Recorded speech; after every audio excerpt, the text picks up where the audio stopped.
ونستغفره ونعوذ بالله من شرور أنفسنا ومن سيئات أعمالنا من يهده الله فلا مضل له ومن يضلله فلا هادي له أشهد أن لا إله إلا الله وحده لا شريك له وأشهد أن محمدا عبده ورسوله صلى الله عليه وعلى آله وأصحابه ومن سار على نهجه وقتفى أثره إلى يوم الدين أما بعد فإن أصدق الحديث كتاب الله وخير الهدي هدي محمد صلى الله عليه وسلم وشر الأمور محدثاتها فإن كل محدثة بدعة وكل بدعة ضلالة وكل ضلالة في النار. معاشر المسلمين والmuslimat, jemaah Masjid Utsman bin Affan yang semoga senantiasa dirahmati dan diberkahi oleh Allah Subhanahu wa taala. Alhamdulillah, dengan izin Allah, dengan nikmat dari Allah Subhanahu wa taala, kita masih bisa melangkahkan kaki menuju salah satu rumah Allah Subhanahu wa taala ini demi menjalankan kewajiban kita salat subuh berjamaah. Maka pesan Nabi sallallahu alaihi wasallam, "Basyiril masya'ina fi zulmi ilal masajid bin nurit tammi yaumal qiyamah." Berilah kabar gembira kepada orang-orang yang berjalan di kegelapan menuju masjid-masjid dengan cahaya yang sempurna di hari kiamat. Maka kita semua berharap tentunya semoga kita yang telah rela bangun untuk menjalankan kewajiban kita, menyingkirkan selimut kita, berjalan di kegelapan malam demi bermunajat kepada Allah Subhanahu wa taala, melaksanakan kewajiban kita salat subuh berjamaah. Mudah-mudahan kita dapat cahaya yang sempurna nantinya di hari kiamat. Amin ya rabbal alamin. Nah, tentunya untuk bisa sampai ke surga melewati sirat itu butuh cahaya. Orang-orang munafik akan menyesal ketika mereka melihat kawan-kawan mereka. Orang munafik tentunya muslim. Secara zahir mereka muslim, mereka bergaul dengan kaum muslimin, maka mereka menganggap ya mereka bagian daripada Islam. Tapi hakikatnya mereka tentunya tidaklah digolongkan sebagai muslim oleh Allah Subhanahu wa taala. Maka mereka akan mengatakan, "Unzuruna naqtabis min nurikum." Ketika orang-orang beriman di hari kiamat, nuruhum baina aydihim wa bi aymanihim, cahaya mereka ada di depan dan di kanan. Di kiri tidak disebut di dalam Al-Qur'an. Di cahaya seorang beriman di depan dan di kanan. Wallahu a'lam, bisa jadi hikmahnya karena tentunya orang-orang kafir, orang-orang munafik, mereka ashabus shimal, orang-orang yang di bagian kiri, di sebelah kiri. Maka Allah Subhanahu wa taala hanya memberikan cahaya di depan dan di kanan. Adapun di kiri tidak, karena bisa jadi akan dimanfaatkan oleh orang-orang kafir, orang-orang munafik. Makanya orang-orang munafik mengatakan, "Unzuru, tunggu kami, naqtabis min nurikum, agar kami bisa mengambil manfaat dari cahaya kalian, kita sama-sama masuk ke surga." Qila irji'u wara'akum faltamisu nura. Maka orang-orang beriman nantinya di hari kiamat akan mengatakan, cari cahaya kalian sendiri. Irji'u wara'akum, pulang sana ke dunia, cari cahaya sendiri. Waduriba bainahum bisurin lahu babun batinuhu fihi rahmah wa zahiruhu min qibalihi al-'adab. Maka saat itulah akan dibuat sur itu pagar, yakni pembatas antara orang beriman dan orang-orang munafik. Batinuhu fihi rahmah, pagar yang dari dalamnya, yakni yang mengarah kepada orang-orang beriman, rahmah, kasih sayang dari Allah Subhanahu wa taala. Wa zahiru min qibalihi al-'adab. Adapun belakangnya yang mengarah kepada orang-orang munafik itu adalah pagar azab. berupa api, siksaan dan sebagainya. Maka tentunya mudah-mudahan dengan kita konsisten istiqomah senantiasa sholat subuh berjamaah, sholat isya berjamaah, yakni berjalan di malam hari menuju rumah-rumah Allah Subhanahu wa taala, menjadi sebab kita mendapatkan cahaya yang sempurna di hari kiamat hingga kita bisa berhasil masuk ke dalam surga Allah Subhanahu wa taala. Amin ya rabbal alamin. Kemudian salawat dan salam tidak lupa kita sampaikan kepada Nabi kita Muhammad sallallahu alaihi wasallam. Semoga kita bisa mendapatkan syafaat beliau, bisa minum dari telaga beliau di padang mahsyar, dan bisa berkumpul bersama beliau di surga yang tertinggi, surga Firdaus. Amin ya rabbal alamin. Ma'asyiral muslimin wal muslimat rahimakumullah. Nah, tema kita pada pertemuan kali ini adalah tentang kisah Ibrahim dan Ismail. Karena tentunya besok insya Allah kita akan masuk 1 Zulhijjah, ya kan? Besok sudah masuk 1 Zulhijjah. Mulai maghrib nanti tentunya ketika terbit hilal sudah masuk 1 Zulhijjah. Maka perlu juga tentunya kita diingatkan bahwasanya besok adalah hari yang sangat istimewa. Amalan yang kita lakukan mulai dari maghrib nanti sampai Idul Adha, yakni 10 hari ke depannya, itu adalah hari-hari yang istimewa, yang mana amal soleh sangat dicintai oleh Allah Subhanahu wa taala ketika kita melakukannya di hari-hari yang akan datang ini, 10 hari ke depan ini. Bahkan melebihi jihad fi sabilillah. Masya Allah, tentunya ini kesempatan yang sangat istimewa bagi kita yang masih Allah berikan kehidupan, masih Allah berikan kesempatan. Mudah-mudahan Allah berikan kita umur untuk memasuki hari yang istimewa ini, mulai dari esok hari sampai Idul Adha, yakni hari ke-10. Kata Nabi sallallahu alaihi wasallam, "Ma min ayyam al-amal salih fihinna ahabbu ila Allah min hadhihi al-ayyam, yakni ayyamul 'ashr." Tidak ada hari-hari yang mana amal saleh yang dilakukan di hari-hari tersebut lebih Allah cintai dibandingkan 10 hari ini.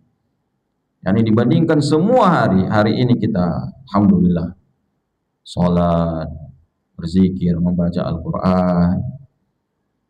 Tentu Allah senang, Allah cinta dengan hambanya beramal soleh di hari ini. Tapi itu tidak sebanding dengan amal soleh yang kita lakukan besok insya Allah.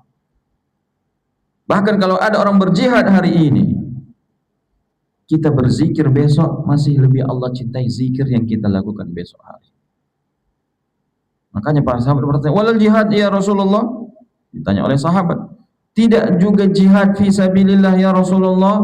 Yakni tidak bisa menyamai amalan yang kita lakukan di 10 hari awal Zulhijjah. Walal jihadu fi sabilillah, ya tidak juga jihad fi sabilillah.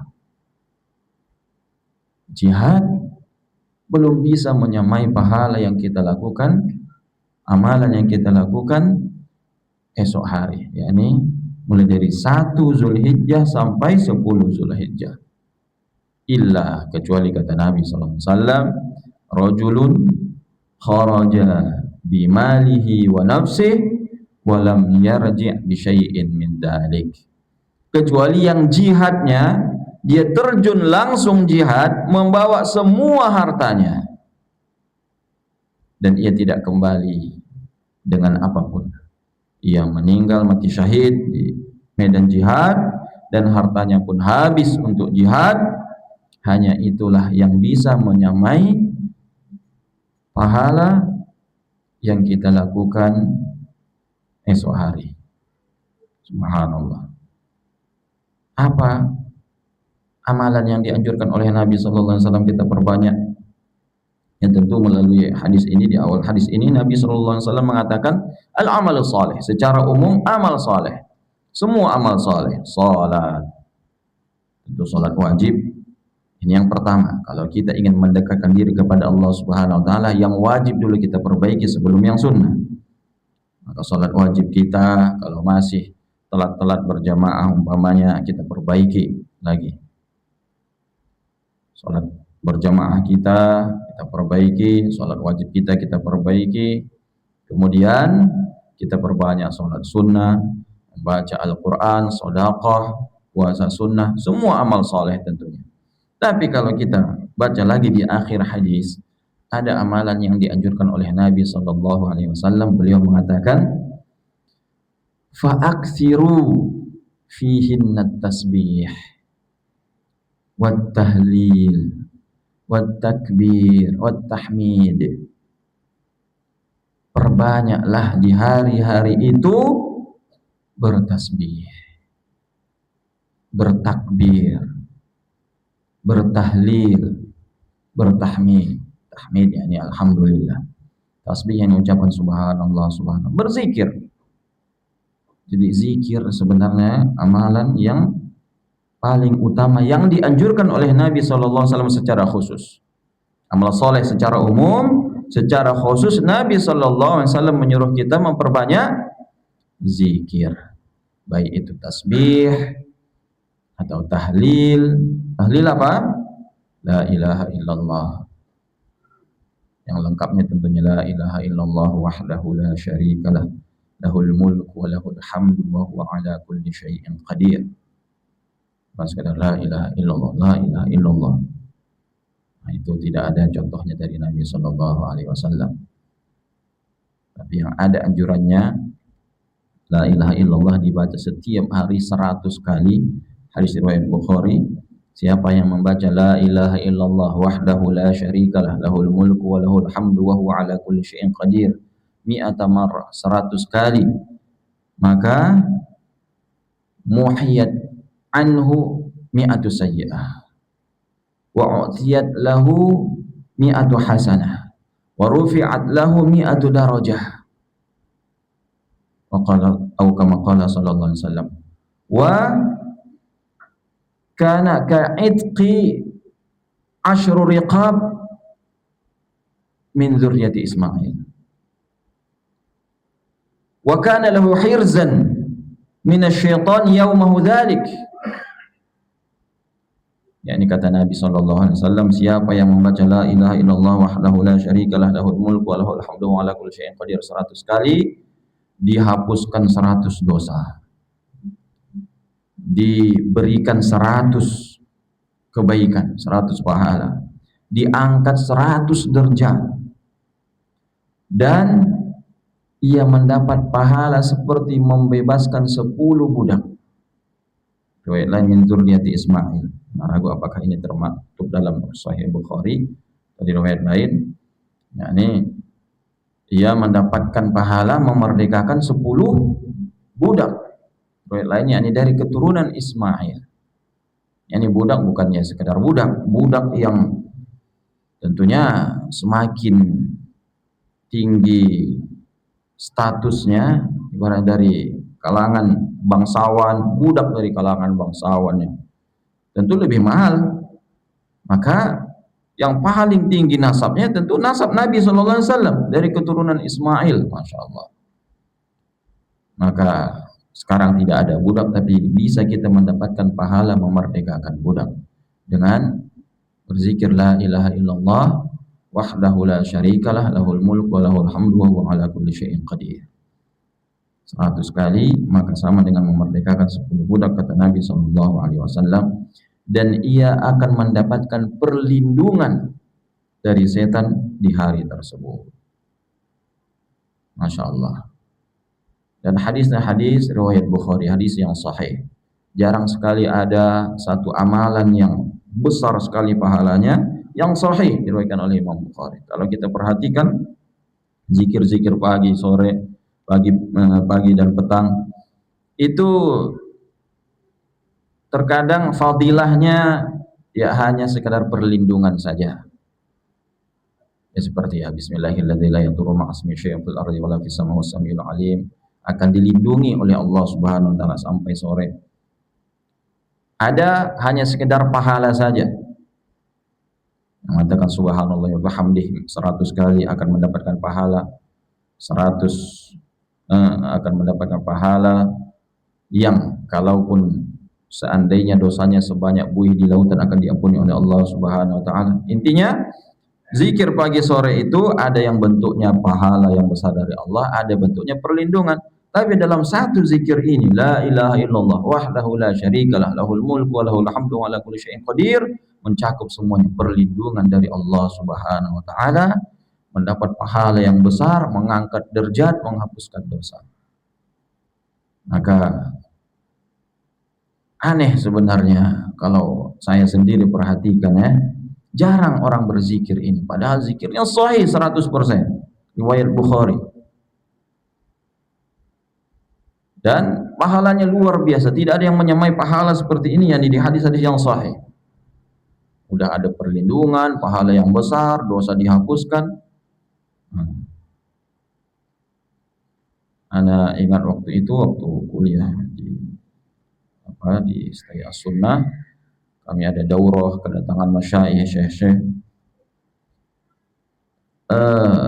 Ada satu syekh yang tiap pagi ia duduk berzikir. Anda dekati apa zikir syekh ini? Ternyata ini yang beliau zikirkan, la ilaha illallah wahdahu la syarikalah lahul mulku wa lahul hamdu wa ala kulli syai'in qadir. 100 kali. Yang enggak lama kalau kita hitung-hitung menitnya, kalau perhatikan paling 15 menit. 15 menit 100 kali kita mendapatkan pahala membebaskan 10 orang budak. 100 pahala, 100 dosa gugur. Maka mumpung besok adalah hari yang istimewa dan Nabi menyuruh kita memperbanyak ini, yakni tasbih tahlil, maka ayo kita usahakan 10 hari ke depan. Nah, jangan kita tinggalkan ini. Selesai sholat subuh kita baca la ilaha illallah wahdahu la syarikalah lahul mulku wa lahul hamdu wa ala kulli syai'in qadir 100 kali. Nah, ini tahlil yang dianjurkan oleh Nabi sallallahu alaihi wasallam. Ya kalau bisa semuanya zikir kita baca, zikir pagi sore. Tapi ya kalau kita seandainya disuruh memilih satu, nah ini adalah pilihan yang terbaik tentunya. Jadi ini yang direkomendasikan oleh Nabi sallallahu alaihi wasallam untuk kita perbanyak. Insyaallah mulai besok atau mulai sekarang juga tentunya sambil kita kajian bisa kita sambil berzikir la ilaha illallah wahdahu la syarikalah lahul mulku wa lahul hamdu wa ala kulli syai'in qadir 100 kali. Di sore hari tidak dianjurkan lagi, tidak ada kalimat dari Nabi sallallahu alaihi wasallam pagi dan sore. Adapun zikir ini kalau 100 kali cukup sehari itu. Nah, itu sudah mencukupi sehari itu. Tapi di riwayat lain, riwayat Abu Daud kalau tidak salah yang sahih itu menyebutkan 10 kali. Artinya kalau kita tidak sanggup atau mungkin ngantuk atau mungkin ada kerjaan tidak sanggup 100 kali, bisa kita baca 10 kali. Ada juga hadis yang sahih di luar riwayat Bukhari. Nah, siapa yang membaca la ilaha illallah wahdahu la syarikalah lahul mulku wa lahul hamdu wa ala kulli syai'in qadir 10 kali akan mendapatkan 10 pahala, gugur 10 dosa, diangkat 10 derajat dan mendapatkan pahala seperti membebaskan 2 orang budak. 2 orang budak dari keturunan Ismail. Nah, kalau tidak salah di sini riwayatnya dari keturunan Ismail, 2 orang budak. Dan akan mendapatkan perlindungan sampai sore. Nah, di sini baru sampai sore. Dan di sore hari kalau ia melakukannya akan dapat perlindungan sampai pagi. Nah, masyarul muslimin dan muslimat rahimakumullah. Masuk kita ke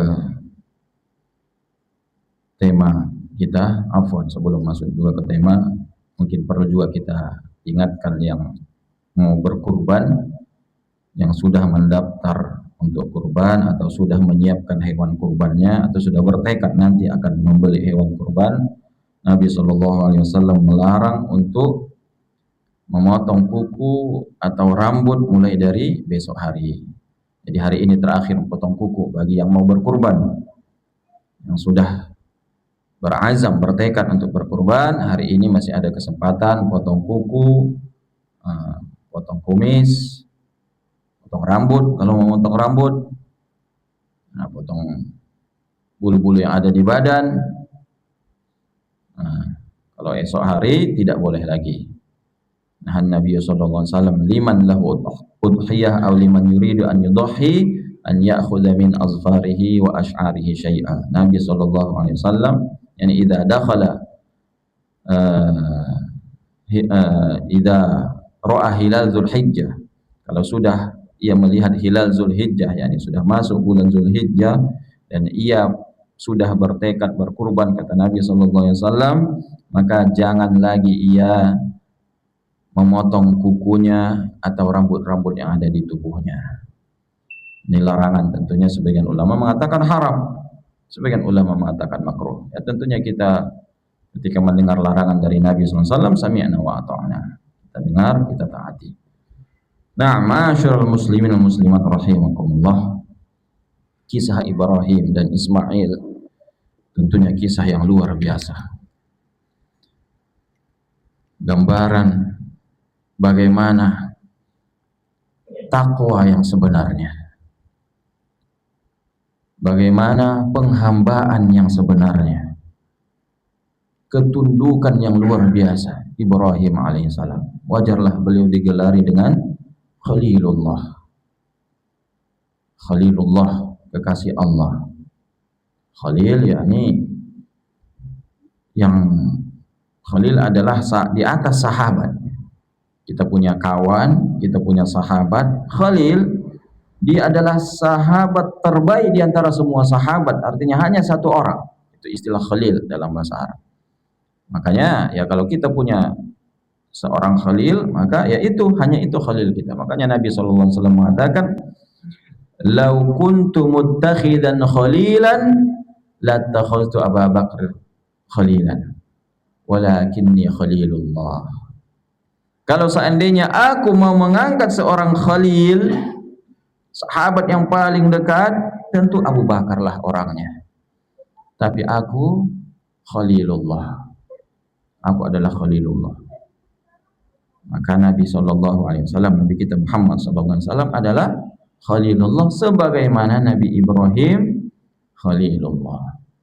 Jadi di dunia ini Khalilullah ada dua, Ibrahim alaihissalam dan juga Nabi kita Muhammad SAW.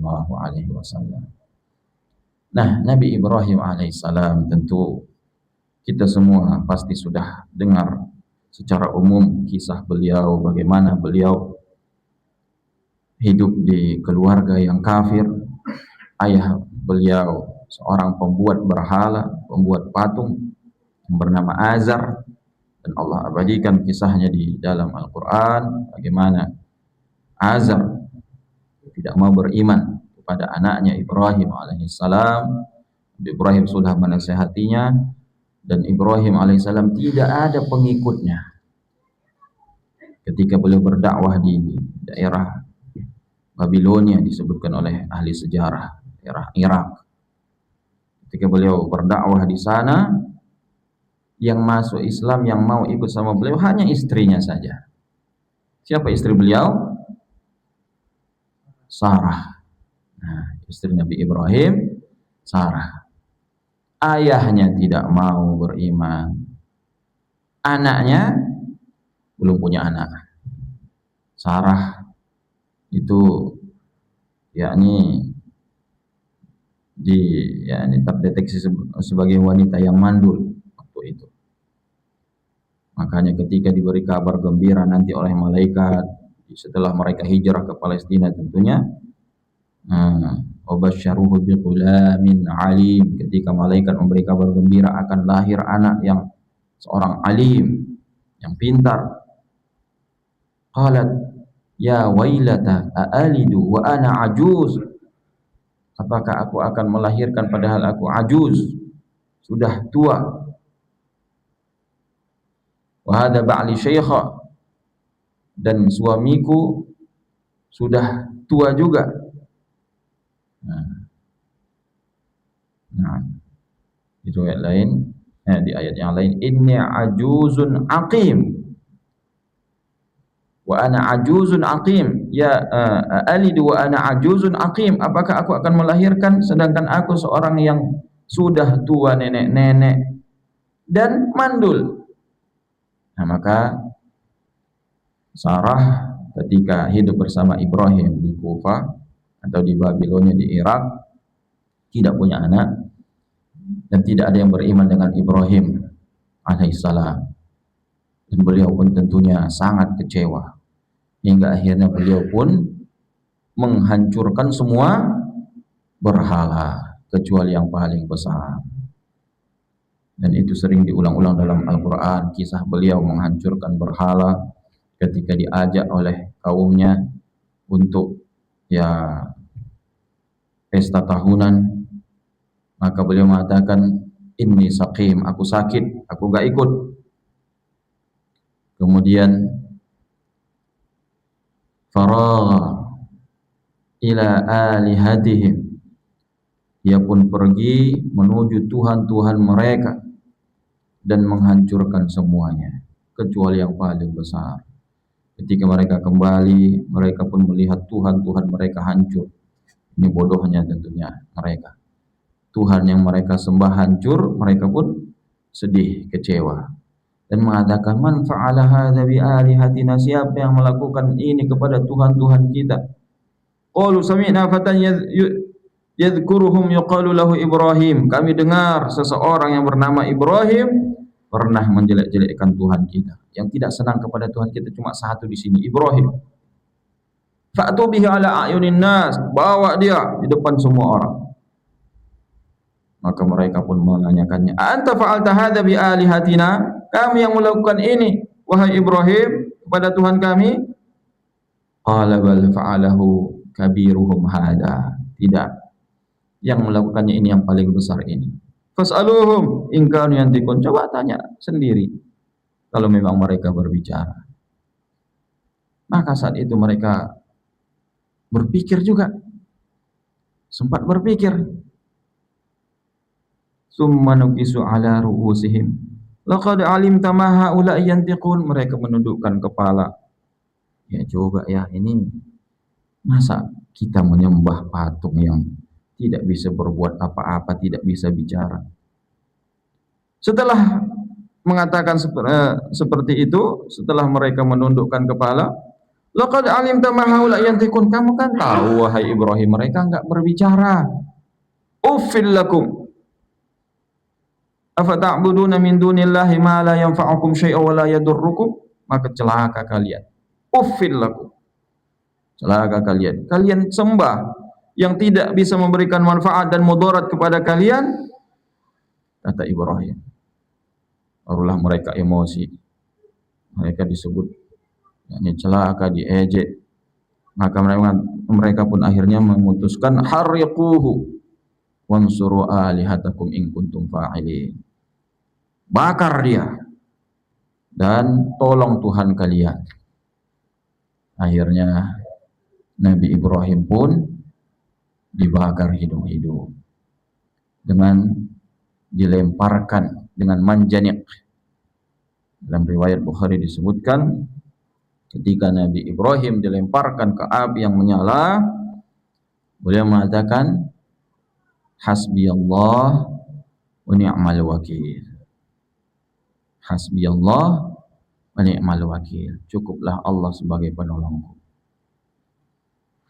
Ada kisah yang dhaif, yang Israiliyat, yang bersumber dari Bani Israel, disebutkan ketika Nabi Ibrahim mau dicampakkan ke api, datang malaikat Jibril menawarkan, wahai Ibrahim, mau saya tolong? Kata Nabi Ibrahim, amma laka fala, adapun kamu yang menolong, aku tidak butuh pertolonganmu. Amma Allah na'am, adapun pertolongan Allah ya. Hasbiyallah wa ni'mal wakil, cukuplah Allah sebagai penolongku. Tapi tentunya ini ceritanya Israiliyat. Yang sahih ya kalimat hasbiyallah wa ni'mal wakil diucapkan oleh Nabi Ibrahim alaihissalam. Dan kita tahu tentunya setelah beliau dicampakkan ke api yang menyala, maka Allah mengatakan, qulna ya nar kuni bardan wa salaman ala Ibrahim, wahai api jadilah dingin dan keselamatan untuk Ibrahim. Maka beliau pun bisa keluar dari api tersebut dalam keadaan selamat, tidak terbakar sedikit pun. Semua orang menyaksikan. Raja yang zalim waktu itu menyaksikan. Tapi apakah mereka beriman? Tetap mereka tidak mau beriman. Dan justru menuduh Ibrahim seorang penyihir. Maka akhirnya beliau pun memutuskan untuk meninggalkan mereka semua. Maka Nabi Ibrahim saat itulah beliau hijrah dari tempatnya menuju Palestina. Nah, setelah hijrah itulah hanya satu yang beriman kepada beliau, fa'amana lahu Lut, kata Allah dalam Al-Qur'an. Maka berimanlah seseorang bernama Lut kepada Nabi Ibrahim alaihissalam. Dan Lut ini pun nanti diangkat sebagai rasul, sebagai nabi dan rasul. Jadi Nabi Lut itu umatnya Nabi Ibrahim alaihissalam. Nah, kemudian Nabi Ibrahim alaihissalam bersama istrinya pergi meninggalkan orang-orang yang kafir, yang zalim, yang akan dihancurkan oleh Allah Subhanahu wa taala ini. Beliau pergi dan beliau melewati satu daerah disebutkan oleh ahli sejarah, beliau lewat Mesir. Dari Kufah melewati Mesir menuju Palestina.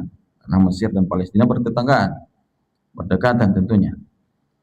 Ketika melewati Mesir, Mesir saat itu dipimpin oleh raja yang zalim yang suka mengambil istri orang yang cantik. Dan Sarah dalam hadis tersebut disebutkan min ahsanin nisa, yakni wanita yang cantik, istri Nabi Ibrahim alaihissalam, Sarah. Maka Ibrahim mengetahui raja seperti itu, ia pun berbohong. Karena si raja suka mengambil istri orang, maka ia pun mengatakan kepada Sarah, wahai Sarah, tidak ada yang beriman di dunia ini kecuali aku dan kamu. Hanya kamulah saudariku. Ini berarti Lut belum beriman waktu itu, alaihissalam. Maka anti ukhti fillah, kamu adalah saudariku karena Allah. Ini saudari seiman. Maka kalau ditanya sama raja nanti kamu siapa, katakan anti ukhti, kamu itu adalah adekku, seperti itu, yani saudariku. Karena kalau dibilang istri, langsung diambil sama si raja. Maka Nabi Ibrahim ini juga lah yang ia ingat nanti di padang mahsyar, di hadis tentang syafaat, yani ketika semua manusia mendatangi Nabi Adam tidak berani minta kepada Allah, datang kepada Nabi. Setelah Nabi Adam siapa? Nabi Ibrahim, Nabi Nuh dulu, Nabi Nuh juga tidak berani. Kemudian datang kepada Nabi Ibrahim. Nabi Ibrahim mengatakan, aku telah berbohong 3 kali ketika aku hidup, aku tidak berani berdoa kepada Allah saat ini. Apa yang 3 kali bohongnya Nabi Ibrahim tersebut? Tadi pertama ketika ketika diajak untuk perayaan tahunan mereka, beliau mengatakan inni saqim, aku sakit. Nah, jadi sakit yang dimaksud di sini, padahal beliau memaksudkannya ini sakit batin, sakit hati melihat kelakuan kaumnya. Bohong yang kedua ketika ditanya, a anta fa'alta hadza bi alihatina, kamu yang melakukan ini terhadap Tuhan-Tuhan kami? Qala bal fa'alahu kabiruhum hadza, yang melakukannya itu adalah si yang paling besar. Itu 2 kali. Yang ketiga ini, ia berbohong dengan mengatakan Sarah adalah adiknya, bukan istrinya. Dan inilah yang diingat oleh Nabi Ibrahim nanti di padang mahsyar, hingga menjadikan beliau tidak berani berdoa kepada Allah, padahal beliau Khalilullah, kekasih Allah. Nah, kita udah berapa dosa yang kita lakukan? Bayangkan bagaimana kira-kira nanti perasaan kita setelah dibangkitkan oleh Allah di padang mahsyar. Akan teringat semua dosa yang kita lakukan, teringat semua maksiat yang kita lakukan. Maka saat itu tentunya kita sangat berharap rahmat Allah, kasih sayang Allah Subhanahu wa ta'ala mengampuni dosa kita. Nah, singkat cerita, kemudian si raja tersebut mendengar Ibrahim yakni memasuki daerahnya ada seseorang, memasuki daerahnya bersama seorang wanita yang cantik, si raja pun menyuruh pengawalnya membawa wanita tersebut ke hadapannya. Ketika raja melihat Sarah yang begitu cantik tentunya, ia pun menjulurkan tangannya ingin menyentuh Sarah. Tiba-tiba ia tidak bisa menggerakkan tangannya. Tiba-tiba tangannya lumpuh, tidak bisa digerakkan. Maka ia pun paham, ini bukan orang sembarangan ini. Akhirnya ia pun mengatakan, saya mohon maaf, saya tidak akan berbuat macam-macam kepadamu. Mintakan kepada Tuhanmu agar dikembalikan tanganku seperti semula. Maka Sarah minta kepada Allah, kembalikan tangannya seperti semula. Maka tangannya bisa digerakkan kembali. Ia berpikir, ini pasti kebetulan saja. Ia mau menangkap Sarah lagi, tiba-tiba tangannya lumpuh lagi. Ia ulangi lagi, minta kepada Tuhanmu agar dikembalikan tanganku seperti semula. Setelah sembuh lagi, yang ketiga kalinya kembali mau menangkap Sarah, kemudian lumpuh lagi. Barulah ia sadar ini benar-benar bukan orang sembarangan, orang yang dekat dengan Rob, dengan Tuhannya. Maka ia pun berjanji dan minta ampun dan minta maaf, aku tidak akan macam-macam lagi. Berjanji, benar-benar mintalah kepada Robmu agar mengembalikan tanganku seperti semula. Maka dikembalikan tangannya seperti semula. Kemudian ia pun benar-benar menepati janjinya. Ia muliakan Sarah, ia kembalikan kepada Ibrahim sambil memberikan hadiah berupa bekal dan juga pembantu budak wanita untuk Sarah yang bernama Hajar. Jadi si raja ini karena merasa bersalah, ia serahkan Sarah kepada suaminya Ibrahim alaihissalam beserta hadiah dan juga seorang budak wanita bernama Hajar. Kemudian mereka bertiga pun pergi melanjutkan perjalanan hingga sampai ke Palestina. Di Palestina, Sarah yang tentunya merasa dirinya tidak bisa memberikan keturunan kepada Ibrahim, akhirnya rela menyerahkan Hajar kepada suaminya. Udahlah wahai suamiku, nikahi sajalah Hajar. Maka akhirnya Hajar pun dimerdekakan tentunya dan dinikahi oleh Ibrahim alaihissalam, dan singkat cerita hamillah Hajar. Setelah hamil, barulah Sarah cemburu.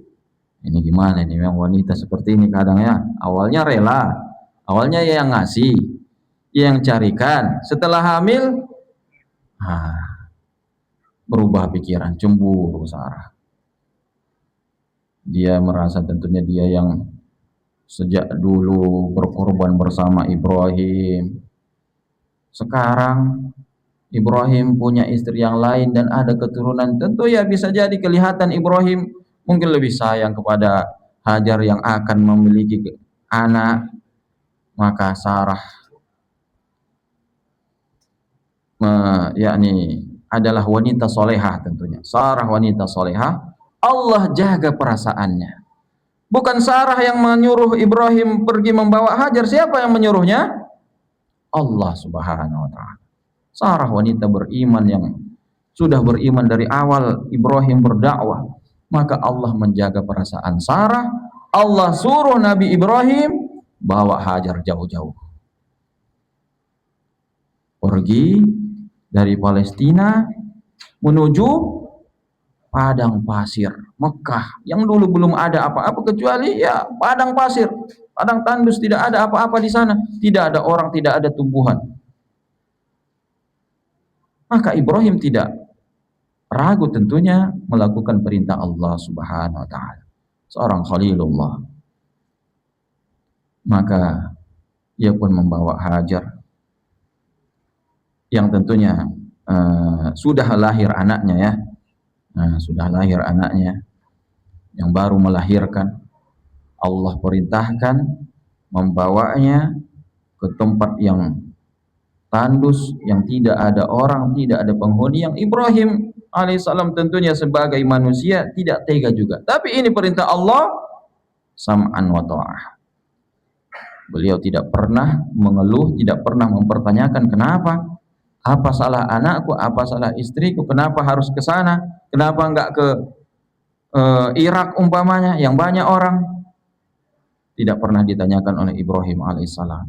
Beliau bawa anak istrinya yang baru lahir, yakni istrinya baru melahirkan, ke tempat yang gersang dengan perbekalan hanya sedikit.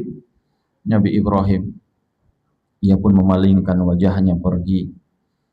Istrinya ikut dan menanyakan, Ibrahim, kamu kemana? Kamu tinggalkan kami di sini. Ibrahim tidak bisa menjawab tentunya. Ibrahim, wahai suamiku, kamu mau kemana? Kamu tinggalkan kami di sini. Ibrahim tidak bisa menjawab. Beliau tidak tega sebenarnya tentunya. Tapi ini perintah Allah. Sampai kemudian Hajar pun sadar, tentu Ibrahim alaihissalam orang baik, tidak mungkin ia melakukan ini kalau bukan perintah dari Allah. Hajar pun bertanya, Allahu amaraka bihadza? Ibrahim, Allah memerintahkanmu melakukan ini? Naam, ya, kata Ibrahim alaihissalam. Barulah Hajar mengatakan, idzan lan yudayya'ana. Kalau begitu Allah tidak akan menyia-nyiakan kami di sini. Kalau Allah yang menyuruh, ya sudahlah. Tidak mungkin Allah sia-siakan kami di sini. Subhanallah. Hajar tentunya sudah dididik oleh Ibrahim alaihissalam tentang tauhid, tentang tawakal kepada Allah, maka beliau paham. Kalau kita melakukan perintah Allah, kita tinggalkan suatu hal yang mungkin kita butuh karena Allah, tidak mungkin Allah sia-siakan kita. Umpamanya, ya kalau zaman sekarang kita butuh rumah umpamanya, kita butuh kendaraan, kita tidak bisa mengambilnya kecuali dengan kredit riba umpamanya ya. Terus kita merasa, kalau saya nggak ambil ini, nggak ada jalan lain ini, nanti aku tinggal di mana? Masa ngontrak seumur hidup umpamanya? Ya nggak masalah. Memang apa bedanya ngontrak dengan rumah sendiri? Tetap saja tidur beratap, tetap nyenyak juga. Maka ya kalau orang beriman, dia tidak akan ragu untuk meninggalkan yang haram karena Allah. Karena tidak mungkin Allah gara-gara kita melakukan perintah Allah kemudian Allah sia-siakan hidup kita. Pasti ada jalan keluar dari Allah Subhanahu wa taala. Maka Hajar dengan hati yang pasrah, kalau memang ini perintah Allah, ya sudah, tawakal kepada Allah. Maka saat itulah Ibrahim pergi setelah tidak kelihatan lagi anak istrinya. Beliau pun mengangkat tangannya, Rabbana inni askantu min dzurriyyati biwadin ghairi dzi zar'in 'inda baitikal muharram Rabbana liyuqimus shalah faj'al af'idatan nas tahwi ilaihim warzuqhum minas samarati la'allahum yashkurun. Dalam surah Ibrahim, beliau pun berdoa, ya Allah, aku telah meninggalkan keturunanku di tempat yang tandus, tidak ada orang. Ya Allah, bawakanlah, giringlah hati manusia agar datang kepada mereka, agar mereka tidak kesepian di sana, dan berilah mereka rezeki berupa buah-buahan agar mereka bersyukur. Itu doa Nabi Ibrahim. Maka singkat cerita, tentunya Hajar dan putranya Ismail berada di tempat yang panas, yang tandus, yang tidak ada air, dan bekal mereka pun sudah habis. Berapa lamalah bekal yang bisa bertahan di tempat yang tandus seperti itu? Mungkin hanya setengah hari habis. Anaknya yang baru lahir, yang lagi menyusu, tentunya merasa kehausan. Seorang ibu, bayangkan bagaimana perasaannya ditinggalkan di tempat seperti itu. Maka Allah Subhanahu wa taala pun kemudian setelah Sarah, kita tahu bagaimana beliau berusaha mencari air ke sana kemari. Riwayat Bukhari disebutkan ia naik ke Bukit Sofa, kemudian ke Bukit Marwa. Dari atas Marwa ia melihat seolah-olah ada air di Sofa. 7 kali beliau bolak-balik barulah Sarah mendengar sesuatu seperti ada orang. Ada orang, ternyata tidak ada orang, yang ada air mengalir dari bawah kaki Ismail. Ternyata malaikat tentunya sudah disebutkan di riwayat lain ya, malaikat mengempaskan sayapnya ke tanah di bawah kaki Ismail hingga memancarkan mata air. Dan itulah yang kita kenal sampai sekarang dengan mata air Zam-Zam, yang tidak pernah habis airnya sampai sekarang. Maka dari situlah Sarah tentunya Hajar dan putranya Ismail minum, hidup. Kemudian datang Bani Jurhum, orang yang datang melakukan perjalanan, melihat kok ada burung berterbangan, ini biasanya ada air. Akhirnya mereka pun mendatangi tempat tersebut dan mereka melihat ada Hajar dan anaknya di situ. Akhirnya singkat cerita mereka pun tinggal di sana dan hingga sekarang jadilah kota Mekah. Nah, tentang Ismail yang mana setelah ia tumbuh besar, falamma balagha ma'ahu sa'ya, kata Allah dalam surah As-Saffat, ketika Ismail sudah mulai besar dan sudah bisa membantu orang tuanya, Ibrahim yang lama tidak jumpa dengan anaknya tentu semakin rindu, semakin kangen. Bayangkan, sudah lama tidak punya anak, lahir anak, justru disuruh untuk dibawa jauh di tempat yang tandus. Dan Nabi Ibrahim paham tentunya kalau ini perintah Allah, tidak mungkin Allah sia-siakan. Dia akan bisa tumbuh di sana. Kemudian tiba-tiba datang perintah. Qala ya bunayya inni ara fil manami anni adbahuk. Nabi Ibrahim bermimpi menyembelih putranya. Putra yang selama ini jauh darinya, yang ia rindukan, yang ia berharap kalau jumpa nanti sudah tumbuh besar, sudah bisa membantunya. Tiba-tiba datang perintah untuk disembelih. Subhanallah, tentu ini cobaan yang begitu besar. Inna hadza lahul bala'ul mubin, kata Allah, ini cobaan yang nyata bagi Ibrahim alaihissalam. Tapi Ibrahim Khalilullah, bagaimana sikap Ibrahim? Ia pun datang pergi mendatangi anaknya. Bayangkan bagaimana seorang ayah yang sudah lama tidak jumpa dengan anaknya, tiba-tiba ketika jumpa, apa yang ia sampaikan? Wahai anakku, bagaimana menurutmu? Aku mimpi, aku menyembelihmu. Apa kata Ismail?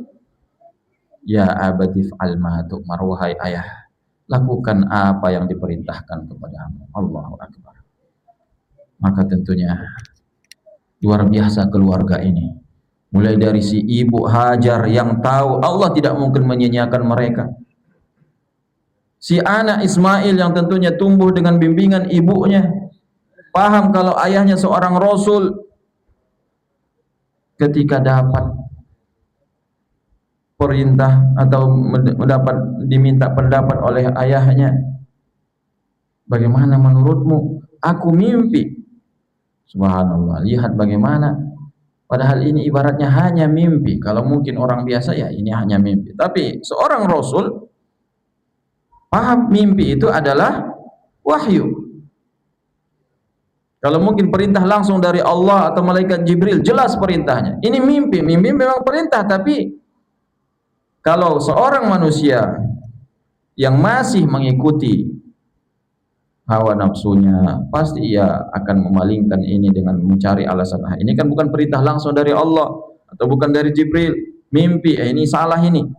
Tapi Ibrahim adalah Khalilullah dan ia pun paham, beliau paham ini adalah wahyu dari Allah Subhanahu wa taala, dan anaknya Ismail pun tidak keberatan disembelih. Tidak keberatan sama sekali. Bukan disuruh umpamanya dijatuhkan, disembelih dengan tangannya. Maka ini cobaan yang begitu berat. Siapa seorang ayah yang mampu, sanggup membunuh anaknya? Anak yang baik, yang soleh, yang tidak pernah membuat orang tuanya marah, tiba-tiba disuruh untuk disembelih. Maka Nabi Ibrahim alaihissalam membaringkan putranya Ismail. Falamma aslama, keduanya pun berserah diri kepada Allah Subhanahu wa taala. Ismail sudah rela pasrah disembelih, dan Ibrahim pun rela menyembelih anaknya. Ia ambil pisau, ia baringkan anaknya, watallahu lil jabin, dan ia palingkan wajah anaknya. Tentunya tidak mungkin ia sanggup melihat wajah anaknya, kemudian ia sembelih. Nabi Ibrahim alaihissalam kemudian akhirnya menyembelih dengan bismillah. Ia sembelih, benar-benar ia sembelih. Setelah ia sembelih keluar darah, barulah ia buka matanya. Ternyata yang disembelih itu adalah kibash. Wa fadainahu bidhibhin azim, kata Allah. Kami tebus Ismail dengan sembelihan yang besar, seekor kambing yang besar, dan Ismail berdiri di sampingnya. Ini bukan setelah disembelih kemudian tidak jadi, tidak, benar-benar disembelih oleh Ibrahim alaihissalam. Nyata, benar-benar telah ia lakukan. Tapi tentu Allah Subhanahu wa taala tidak menyia-nyiakan hambanya. Maka saat itulah wa nadainahu an ya Ibrahim, kami panggil, wahai Ibrahim, qad saddaqta ru'ya, kamu telah membenarkan mimpi tersebut. Inna kadzalika najzil muhsinin, begitulah kami membalas orang-orang baik. Tidak mungkin Allah sia-siakan orang baik, Allah balas.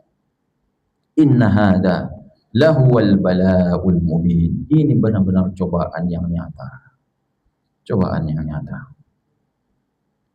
Maka wajarlah Ibrahim terpilih sebagai Abul Anbiya, bapaknya para nabi, semua keturunannya. Setelah itu ya ini keturunan Nabi, dari keturunan beliaulah semuanya para nabi lahir. Sampai nabi akhir zaman dari keturunan Ibrahim alaihissalam. Maka beliaulah Abul Anbiya, bapaknya para nabi, yang telah mencontohkan kepada kita itulah takwa. Takwa imtithalu awamirillah, melaksanakan perintah Allah, binurim minallah, dengan cahaya dari Allah, yakni tanpa keraguan. Paham ini adalah cahaya dari Allah Subhanahu wa taala. Maka mari kita jadikan kisah ini motivasi bagi kita yang hidup di zaman fitnah, di zaman yang begitu banyak cobaan, cobaan harta, cobaan duniawi, fitnah syubhat. Kalau sudah perintah Allah, yakinlah tidak mungkin Allah sia-siakan kita. Pasti Allah berikan yang terbaik untuk kita, dengan kita rela. Dengan kita rela meninggalkan riba, hidup sederhana umpamanya. Apalagi kalau sudah Allah berikan kita tempat tinggal yang layak, kendaraan yang layak, maka tinggal qanaah yang kurang dari kita. Apa itu qanaah? Ya, ini rasa cukup. Rasa cukup. Idza kunta dza qalbin qanu'in fa anta wa malikud dunya sawa. Kalau kamu punya hati yang qanaah, kamu dengan raja di dunia sama saja, tidak ada bedanya. Kalau kita sudah merasa cukup dengan apa yang kita miliki, sudah kita adalah raja di dunia ini. Kata Nabi sallallahu alaihi wasallam, "Man kana aminan fi sirbi, mu'afan fi badani, indahu qutu yaumi, faka'annama hizat lahu dunya bi asariha." Siapa yang ia aman di rumahnya, ia tidak ada rasa takut sama sekali. Mu'afan fi badani, sehat badannya. Indahu qutu yaumi, ia punya bekal makanan yang bisa ia makan hari itu. Faka'annama hizat lahu dunya bi asariha, seolah-olah dunia ini sudah ada di genggamannya, semuanya ini jadi miliknya. Yaitu dunia ini ya, kalau kita sehat badan, kita aman di rumah, tidak ada rasa takut sama sekali, makanan ada, apalagi yang kita harapkan? Udah, kita sama dengan raja, semua sudah tersedia. Tapi kalau hati kita yakni haris, rakus terhadap dunia, maka bagaimanapun nikmat yang kita miliki, istana yang kita miliki, kendaraan mewah kita miliki, pasti tetap merasa kurang, merasa si fulan lebih dari kita. Maka semoga Allah Subhanahu wa taala memberikan kita ketakwaan, qanaah terhadap rezeki yang Allah berikan. Jangan sampai kita melanggar perintah Allah gara-gara ingin berharap lebih dari dunia. Mari kita syukuri nikmat Allah, tempat tinggal yang Allah berikan, kendaraan yang Allah berikan. Kita beribadah dengan sebaik-baiknya kepada Allah, sabar sampai kita bertemu dengan Allah Subhanahu wa taala. Maka saat itulah kesuksesan yang sebenarnya. Kalau kita sukses berhasil mempertahankan keimanan sampai akhir hayat, tidak tergoda dengan dunia, dengan riba dan sebagainya, maka dzalika huwal fauzul mubin, itulah kemenangan yang nyata, kemenangan yang sebenarnya, kesuksesan yang sebenarnya. Kalau kita sudah berhasil mati dalam keadaan beriman. Nah, kalau kita punya harta sebanyak-banyaknya, ujung-ujungnya masuk neraka, nah itu sukses atau gagal namanya itu? Ya gagal hidup kita. Nah, orang ini sukses, dia punya miliaran, mobil mewah, ini orang sukses nih. Tapi setelah mati masuk neraka, sukses enggak tuh? Nah, ya gagal, itu gagal hidupnya. Yang sukses, yang bisa mempertahankan keimanannya sampai akhir hayat, mati masuk surga. Dzalika huwal fauzul azim, itulah kemenangan yang besar. Dzalika huwal fauzul mubin, di ayat yang lain. Maka semoga kita semua yang hadir di masjid ini, keluarga kita, semoga kita semua bisa berkumpul di surga Allah Subhanahu wa taala. Amin ya rabbal alamin. Baik, mungkin ini saja yang bisa kami sampaikan pada kesempatan kali ini. Mudah-mudahan bisa menambah keimanan kita kepada Allah Subhanahu wa taala. Kita tutup dengan doa kafaratul majelis. Subhanakallahumma wa bihamdik, asyhadu an la ilaha illa anta, astaghfiruka wa atubu ilaik. Wassalamualaikum warahmatullahi wabarakatuh.